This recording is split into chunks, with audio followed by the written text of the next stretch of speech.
ज्या स्पेशल डेबद्दल मी तुम्हाला 2 दिवसांपासून सांगत होती ना, तो स्पेशल डे फायनली आज आला होता. म्हणजे आज माझा बर्थडे होता. तसं तर लग्नानंतर काही स्पेशल नसतं, सगळेच दिवस सारखे असतात. दिवस उगवल्याबरोबर आपल्या मागे जबाबदाऱ्या चालू होतात.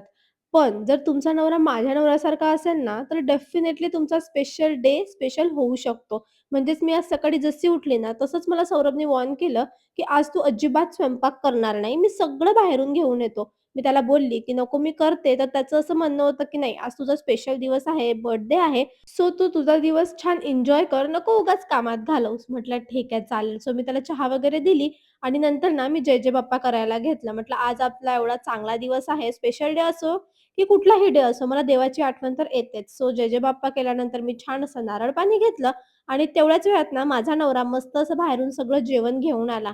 मग काय मी अण्णांचं वगैरे जेवण आवरून घेतलं आणि थोड्याच वेळात आम्ही सगळ्यांनी सुद्धा जेवण केलं. यार बर्थडेला जेव्हा अशी ट्रीटमेंट मिळते ना, तर खरंच माहेरचे दिवस आठवतात. म्हणजे लग्नाच्या आधी जेव्हा आपण बर्थडे राहायचा ना, तेव्हा तर मी महिनाभर आधीपासून एक्साइटेड राहायची, की वॉव! माझा बर्थडे येतोय, माझा बर्थडे येतोय. बट लग्नानंतर तसं काही राहत नाही. कारण आपल्याला माहिती असतं, की नाही आपल्यावर आधी जबाबदाऱ्या आहे आणि बाकी सगळं नंतर आहे. पण ठीक आहे, जर आपल्या घरचे असे असतील ना, तर आपले स्पेशल डेज नक्कीच स्पेशल होऊ शकतात.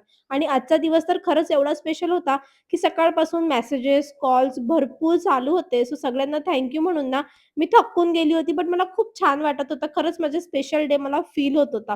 देन दुपारची झोप काढली आणि संध्याकाळी जसा हा घरी आला ना, तर याचं काहीतरी वेगळंच चालू होतं. पण मला कळत नव्हतं, की एक्झॅक्ट त्याचं काय चालू आहे. म्हटलं जाऊ द्या, याचे जे चालू आहे ते चालू राहू द्या. मी पटकन रेडी होते, कारण मला मंदिरात जायचं होतं. सो मी पटकन रेडी व्हायला घेतलं.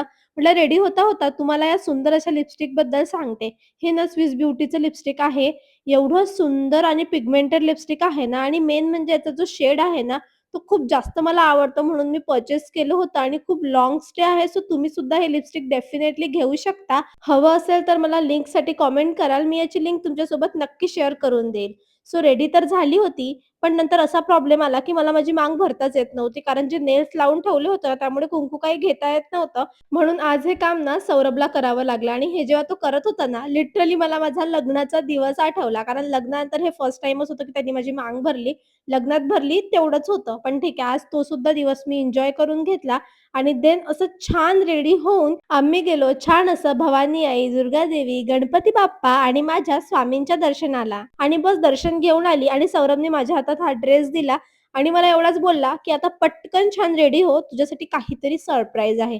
आता काय सरप्राईज आहे हे तर मला पण नाही माहिती आणि आय नो तुम्हाला पण नाही माहिती. सो तुम्हाला जर सरप्राईज माहिती करून घ्यायचं असेल ना, तर तुम्हाला याचा पार्ट 2 बघावा लागेल आणि पार्ट 2 साठी तुम्हाला थोडी वाट सुद्धा बघावी लागेल.